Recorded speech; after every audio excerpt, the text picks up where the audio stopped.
Guys, season റിവ്യൂവിൽ നമ്മൾ ഇന്ന് സംസാരിക്കാൻ പോകുന്നത് സൂപ്പർ കപ്പ് ചാമ്പ്യൻസ് ആയിട്ടുള്ള FC ഗോവയെ പറ്റിയിട്ടാണ്. FC ഗോവയെ പറ്റി പറയുമ്പോൾ ഈ സീസണിലെ ഏറ്റവും പ്രധാനപ്പെട്ട കാര്യം എന്ന് പറയുന്നത് അത് തന്നെയാണ്. സൂപ്പർ കപ്പ് വിജയിച്ച് AFC ചാമ്പ്യൻസ് ലീഗ് 2 പ്ലേ ഓഫിലേക്കുള്ള ഒരു സ്ലോട്ടും ഉറപ്പിച്ചു എന്നുള്ളതാണ്. എന്നാൽ അവരുടെ ISL പെർഫോമൻസും കൂടി നമ്മളൊന്ന് പരിശോധിക്കുന്ന സമയത്ത് മികച്ച പ്രകടനം തന്നെയാണ് നടത്തിയത്. കാരണം മോഹൻ ബഗാന് ഷീൽഡ് റേസിൽ ഒരു ഫൈറ്റെങ്കിലും കൊടുത്തിട്ടുള്ള ഒരു ടീം എന്ന് പറഞ്ഞു കഴിഞ്ഞാൽ തീർച്ചയായിട്ടും FC ഗോവ തന്നെയാണ് എന്നുള്ളത് നമുക്ക് പറയാൻ സാധിക്കും. നോക്കുമ്പോൾ ഈ സീസൺ 24 മത്സരങ്ങളിൽ നിന്ന് 14 വിജയം, 6 സമനില, 4 തോൽവി, 48 പോയിൻ്റാണ് ഉണ്ടായിരുന്നത്. 8 പോയിൻറ്റിൻ്റെ ഡിഫറൻസിലാണ് മോഹൻ ബഗാൻ ചാമ്പ്യൻസ് ആയത്, അല്ലെങ്കിൽ ഷീൽഡ് വിന്നേഴ്സ് ആയത്. പക്ഷേ എനിക്കറിയാമല്ലോ, മോഹൻ ബഗാൻ ഒരു എക്സെപ്ഷണൽ പെർഫോമൻസ് ആണ് നടത്തിയത്. അപ്പം അവരെ സംബന്ധിച്ചിടത്തോളം ചില തോൽവികളൊക്കെ സംഭവിച്ചു. അതിനുള്ള ഇപ്പം ജംഷഡ്പൂരിനെതിരെ 2 മത്സരങ്ങൾ തോറ്റു.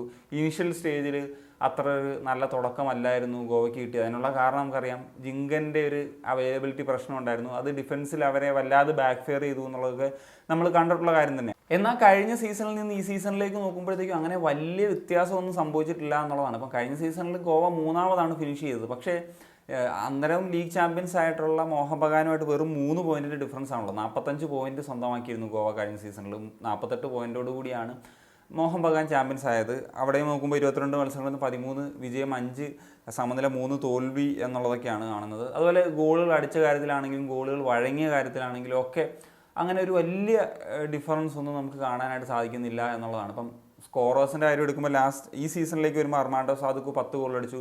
അതുപോലെ ബ്രൈസൺ 7 ഗോൾ അടിച്ചു. പെട്ടെന്ന് കയറുക എന്നുള്ള താരമാണ്. അതുപോലെ ഐക്യ കറക്സന വന്നിട്ട് 7 ഗോൾ അടിച്ചിട്ടുണ്ട്. ബോർഹ 6 ഗോളും അടിച്ചിട്ടുണ്ട് എന്നുള്ളതാണ്. ഈ കഴിഞ്ഞ സീസണിലേക്ക് നോക്കുന്ന സമയത്ത് ഇപ്പം നോവയായിരുന്നു top scorer, 11 goal. Carlos 10 goal അടിച്ചു. വിക്ടർ 3, അതുപോലെ റൗളിൻ 3, അങ്ങനെയൊക്കെയാണ്. അപ്പം ഞാൻ പറഞ്ഞല്ലോ, വലിയൊരു വ്യത്യാസമൊന്നും നമുക്ക് ഈ കാര്യത്തിൽ പറയാനായിട്ടില്ല എന്നുള്ളതാണ്. അപ്പം മനോലയ്ക്ക് ഗോവ മാനേജ്മെൻറ്റ് ഒരു നല്ല രീതിയിലുള്ളൊരു ഫീഡിങ് തന്നെ നടത്തി. ഏത് പ്ലെയർ പോയോ അതിന് കൃത്യമായിട്ടുള്ള റീപ്ലേസ്മെൻറ്റുകൾ സംഭവിച്ചു എന്നുള്ളതാണ്. ഇപ്പം നോവ പോയി, പകരം ഡ്രാച്ചിച്ചാണ് വന്നത്. പക്ഷേ അവിടെ കൂടുതലും കളിച്ചിട്ടുള്ളത് നമുക്കറിയാം ബ്രൈസൺ ഫെർണാണ്ടസ് എന്ന് പറയുന്ന ഇന്ത്യൻ താരമാണ്. അതുകൊണ്ട് തന്നെ മറ്റൊരു പൊസിഷനിൽ വിദേശ താരത്തേക്ക് ഉപയോഗിക്കാനായിട്ട് മനോലയ്ക്കും ഗോവയ്ക്കും സാധിച്ചു എന്നുള്ളതാണ്.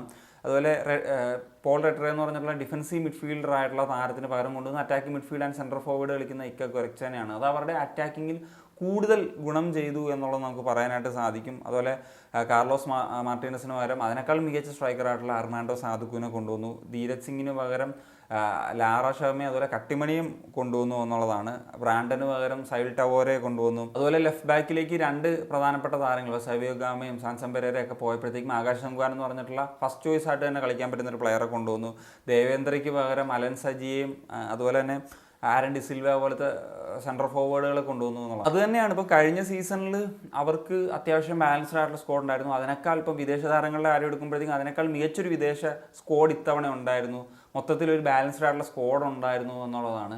പറഞ്ഞ പോലെ ചില മത്സരങ്ങൾ പാളിയതും അതുപോലെ തന്നെ ഇനിഷ്യൽ സ്റ്റേജിൽ ചില പോയിന്റ്സ് ഡ്രോപ്പ് ചെയ്തതും ഇല്ലായിരുന്നെങ്കിൽ അവസാനം വരെ ആ പറഞ്ഞ ഒരു ഷീൽഡ് റേസിൽ ഉറപ്പായിട്ടും മോഹൻ ബഗാന് ഈ പറഞ്ഞ പോലെ ഒരു ഫൈറ്റ് കൊടുക്കാൻ സാധിച്ചേനെ. പിന്നെ മോഹൻ ബഗാൻ ഈ സീസണിൽ ഒരു എക്സെപ്ഷണൽ പെർഫോമൻസ് ആണ്. ഏത് ടീമിനേക്കാൾ ഏറ്റവും മികച്ച രീതിയിൽ പെർഫോം ചെയ്തു എന്ന് പറയുന്നതും മറ്റൊരു വസ്തുതയായിട്ട് തന്നെ പറയേണ്ടതാണ്. ഇനി അടുത്ത സീസണിലേക്ക് വരുമ്പോഴത്തേക്കും FC ഗോവയ്ക്ക് എന്തെല്ലാം ചേഞ്ചസ് ആണ് ഞാൻ എക്സ്പെക്ട് ചെയ്യുന്നത് വെച്ച് കഴിഞ്ഞാൽ, ഇപ്പം ഡ്രാച്ചിച്ച് ഡീസൻ്റ് ആയിട്ടുള്ള പ്ലെയറാണ്. പക്ഷേ അതിനേക്കാൾ ഒരു ബെറ്റർ ഒരു റൈറ്റ് വിങ്ങർ ആൻഡ് ഒരു AMR കളിക്കുന്ന പ്ലെയർ ആയിരിക്കും നല്ലത്. കാരണം ലെഫ്റ്റ് വിങ്ങിൽ അവർക്ക് ഓപ്ഷൻസ് വേറെ ഉണ്ട്. ഇപ്പം കളിക്കാൻ പറ്റുന്ന കുറേ പ്ലെയേഴ്സ് ഉണ്ട്, ബ്രൈസണൊക്കെ അടക്കമുള്ള. അപ്പം റൈറ്റിലേക്ക് വരുമ്പോൾ കുറച്ചും കൂടി നല്ലൊരു ഓപ്ഷൻ വന്നു കഴിഞ്ഞാൽ, പ്രത്യേകിച്ച് AFCയിലൊക്കെ പോകുന്നൊരു സാഹചര്യത്തിൽ അത് ഗുണമാകും. അതുപോലെ അർമാൻഡോ സാദിഖു എന്താണേലും പോയി, അതിന് പകരം ഇതിനേക്കാളൊരു ടോപ്പ് ലെവലുള്ള ഒരു സ്ട്രൈക്കറെ കൊണ്ടുവന്നു കഴിഞ്ഞാൽ AFCയിലൊക്കെ പോകുമ്പോഴത്തേക്കും അത് ഗുണകരമായി മാറും. അതല്ലാണ്ടൊരു വലിയ ചേഞ്ചസിൻ്റെ ഒന്നും തന്നെ ആവശ്യമില്ല എന്നുള്ളതാണ് എനിക്ക് തോന്നുന്നത്. പിന്നെ ഇപ്പം ഋത്തിക് തിവാരിയാണ് തവണ ഒരു ഗോൾ കീപ്പർ എന്ന നിലയിൽ കളിച്ചത്. അദ്ദേഹം ഒരു യങ് ഗോൾ കീപ്പറാണ്. അടുത്ത വർഷം ഒരു കൺസിസ്റ്റൻസി നിലനിർത്താൻ സാധിക്കുമോ എന്നുള്ളത് നോക്കണം. അതല്ലെങ്കിൽ ഒരു ഓപ്ഷൻ എന്ന നിലയിൽ ഒരു നല്ല ഗോൾ കീപ്പറും കൂടിയൊക്കെ ഉണ്ടായാൽ നന്നായിരിക്കും എന്നുള്ളതാണ്. ഞാൻ ഈ പറഞ്ഞ പോലെ AFC ഒരു കളിക്കാനൊക്കെ പോകുന്നതുകൊണ്ട് കൂടിയാണ് ഇങ്ങനത്തെ ഒരു കാര്യങ്ങൾ സംസാരിക്കുന്നത്. So that's it guys. അപ്പോൾ അത്രയൊക്കെയാണ് പറയാനുള്ളത് ഗോവയെ പറ്റിയിട്ട്. അപ്പോൾ എന്താണ് നിങ്ങളുടെ ഒരു ഒപ്പീനിയൻ? തീർച്ചയായിട്ടും കമ്പോസ് ചെയ്യാൻ ഒരു കൺഷൻ സനിയ.